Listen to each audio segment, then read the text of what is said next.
Seeing none, so ordered. Oh, Senator from Texas.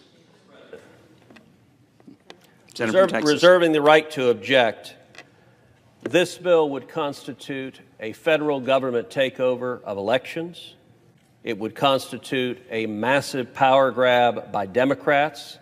It would disenfranchise millions of Americans, and it would do precisely the opposite of its nominal title, for the people. It is instead for the politicians, because it entrenches politicians and ensures that the people cannot vote them out of office. It would strike down virtually every reasonable voter integrity law in the country, including voter ID laws supported by the overwhelming majority of this country, including prohibitions on ballot harvesting, again widely supported by people in this country. It would mandate that felons be allowed to vote, and it would automatically register millions of illegal aliens to vote. It would profoundly undermine democracy in this country, and for that reason I object. The objection is heard. Mr. President, Majority Leader. the Republican minority has just prevented the Senate from even having a debate, just that, on voting rights in this country. I understand my Republican colleagues don't approve of every aspect of the Democratic bill to protect voting rights. But surely there are areas where our two parties can find some agreement. Partisan gerrymandering, for instance, has plagued our country for too long. It skews our democracy towards the extremes. It strips the American people of their right to have a truly representative government. Voters ought to pick their politicians, not the other way around. But in so many states, partisan legislators draw maps that artificially maximize the number of seats that the majority party will win. Some districts are so safe that the most extreme candidates can run and win with hardly any competition. Surely my Republican colleagues would agree that partisan gerrymandering deserves a debate on the Senate floor. It's a small part of S1, but one that has broad universal support. So I ask unanimous consent, and the support, by the way, of all 50 of my colleagues, of 49 of my Democratic colleagues. So I ask unanimous consent that the Senate proceed to the immediate consideration of S-2670, Calendar 119, the Redistricting Reform Act of 2021. Is there objection? Mr. President. Senator from Texas. Reserving the right to object. The text of the Constitution explicitly assigns the power to engage in redistricting to elected state legislatures in the states. There is a reason for that. That ensures that redistricting is controlled by the people. We have an unfortunate pattern in today's Congress, which is today's Democrats no longer believe in democracy. Their Bill S-1, what many call the Corrupt Politicians Act, is designed to prevent the voters from voting Democrats out of office. This bill, the bill to remove the state legislatures from their constitutionally appointed responsibility of being in charge of redistricting, would instead assign that to commissions and ultimately to the federal courts, to unelected federal judges. Now, redistricting and gerrymandering can lead to ugly consequences. This is not new.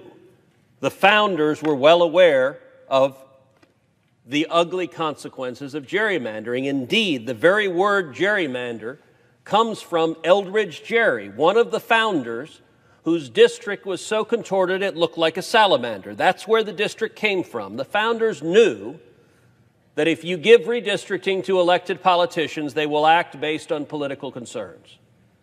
The reason the founders did so is, even with those downsides, it keeps the process accountable to the people.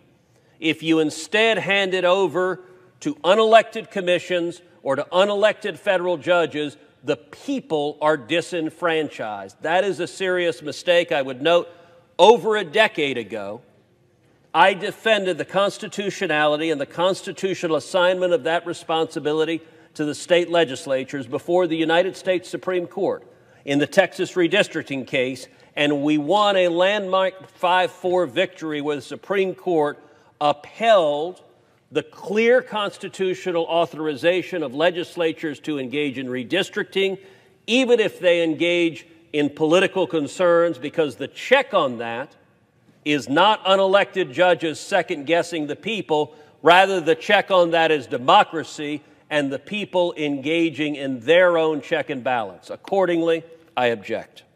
Mr. President. The objection is heard. The Majority Leader. So the American people should understand Republicans just blocked the Senate from even debating legislation to end partisan gerrymandering and make our Congress more representative of the people.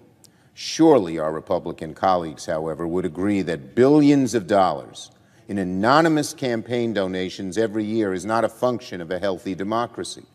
Surely they must agree that America's representatives should have only one boss, the people, not the special interests.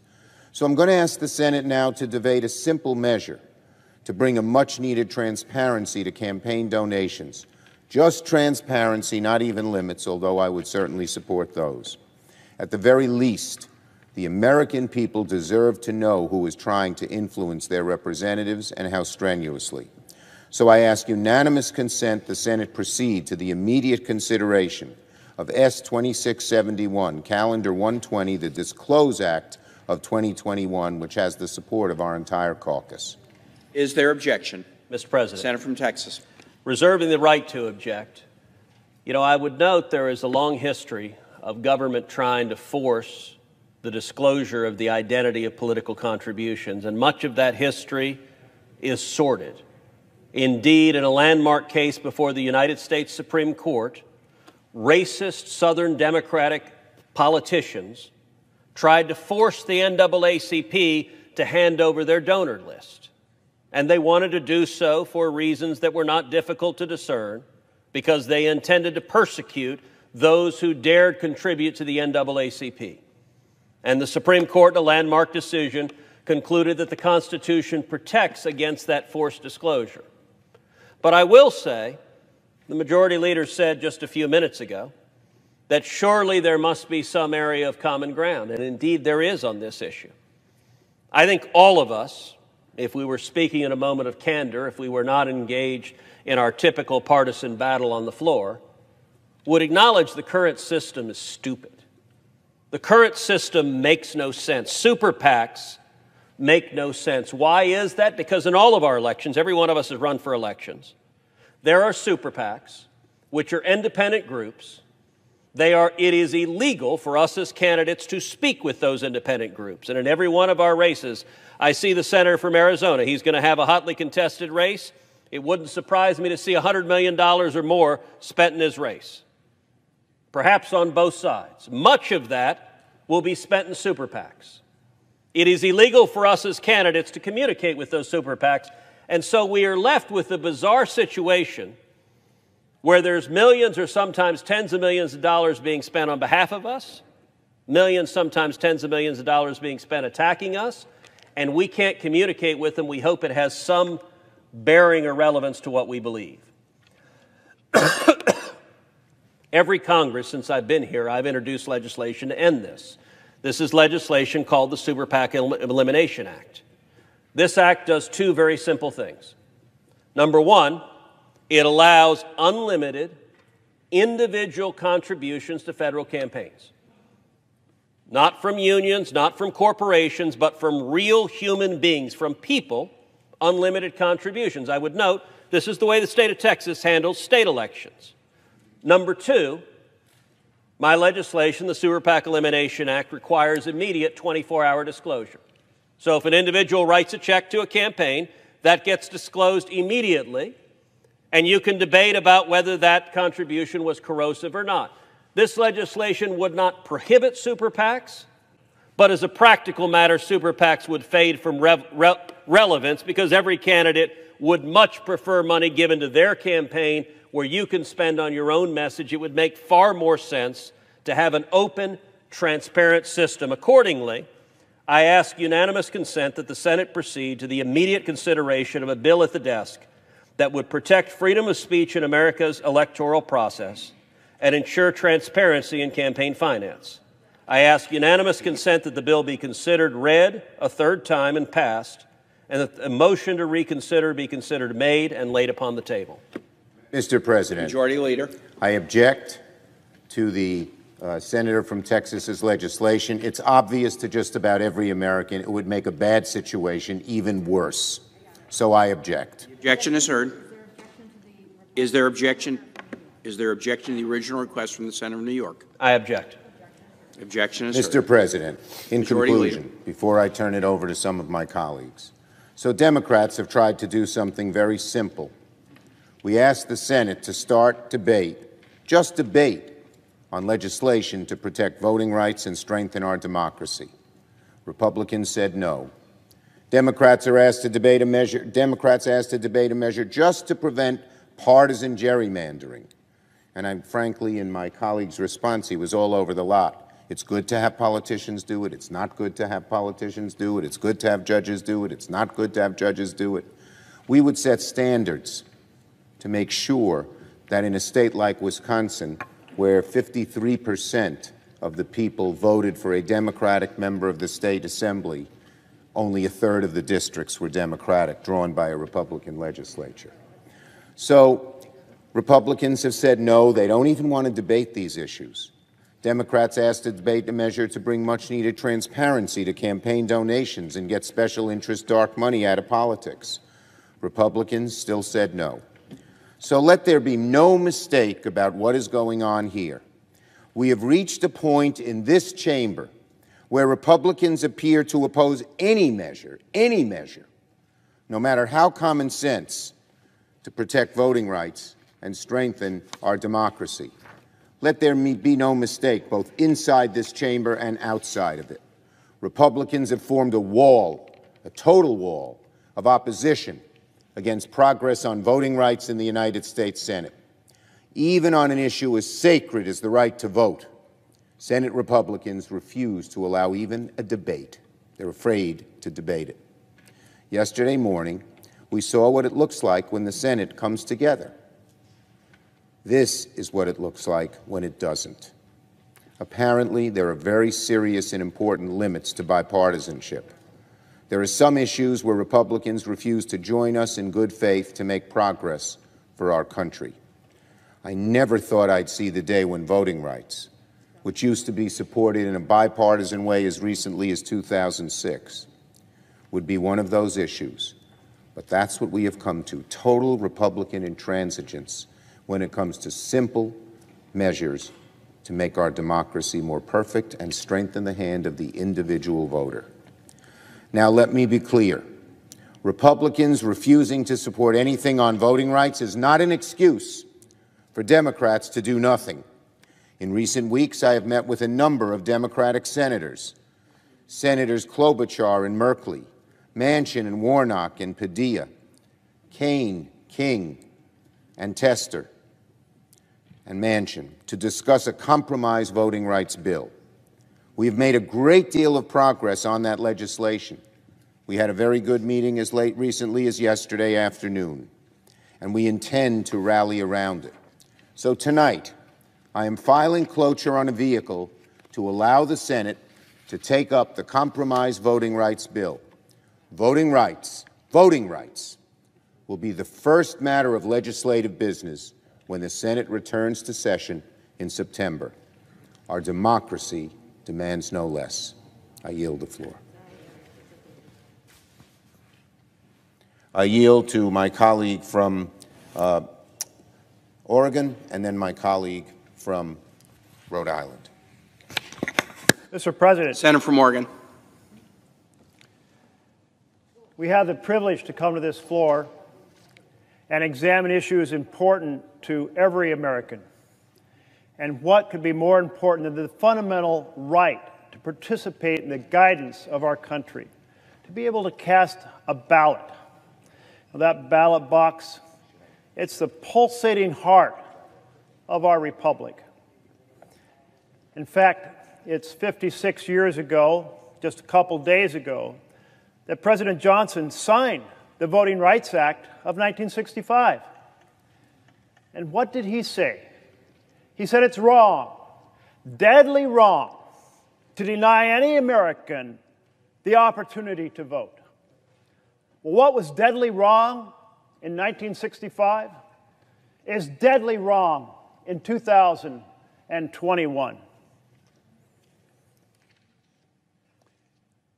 it's hard to believe that over 50 years, over half a century has passed, and we're reverting to that period before 1965, where there was a systematic effort to target specific groups of voters and prevent them from going to the poll.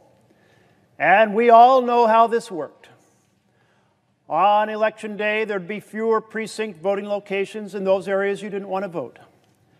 And they would be understaffed so that there'd be long lines, or their voting machines would be out of order, or they would change the location every 2 years so people would be confused about where to go, or they would locate them where there was no parking. All of these things deliberately aimed at preventing black Americans from voting and preventing other communities of color from voting. Well, today we're seeing in state after state after state an expanded version of this, not just targeting black Americans and other communities of color, but also targeting poor communities and college students.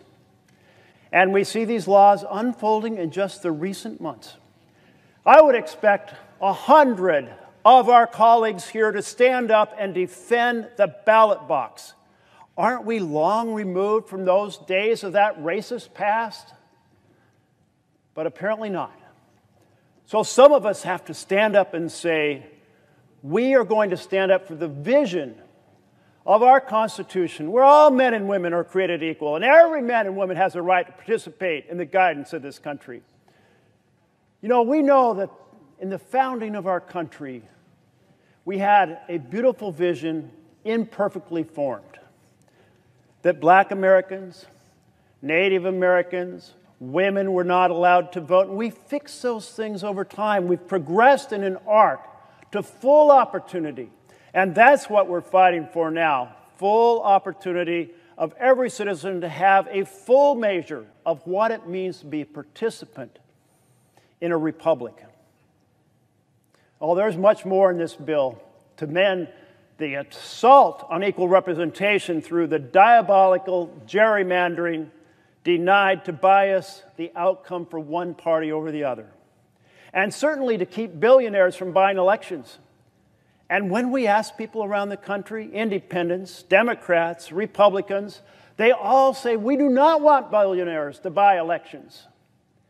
We do not want equal representation destroyed by diabolical gerrymandering. And we want every citizen to have access to the ballot box.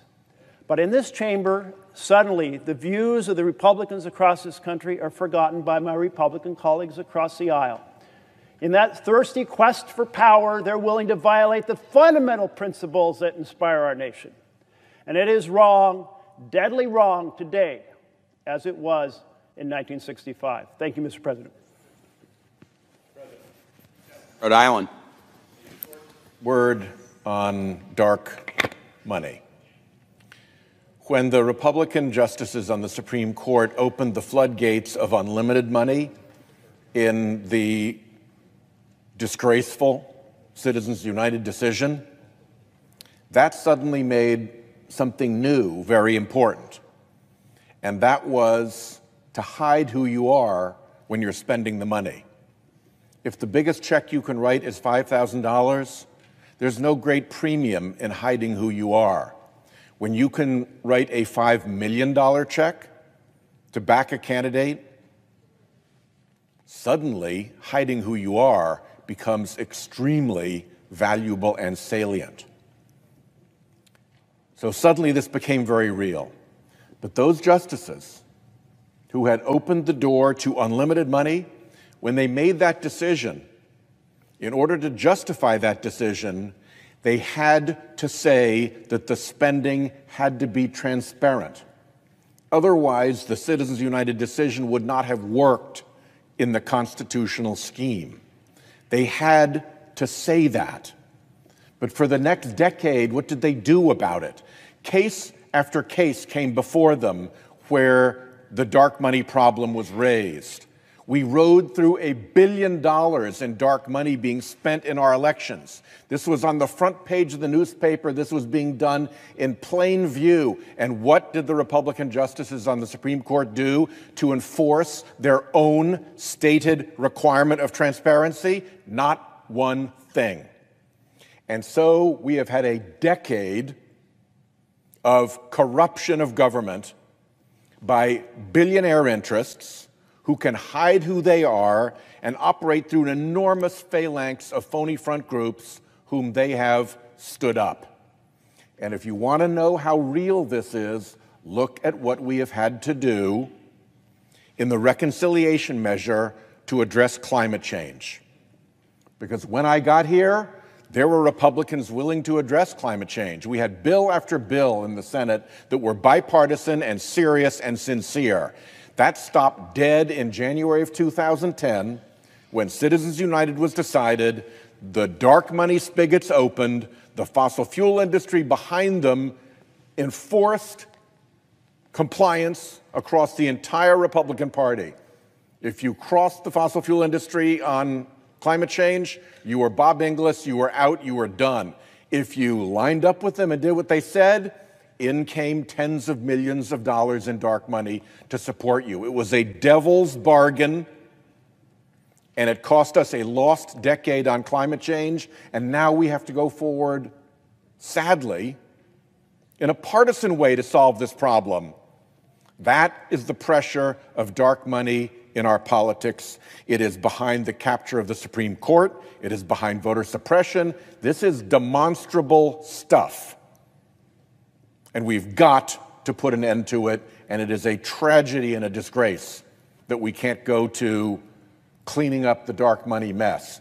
My Republican colleagues and their dark money groups are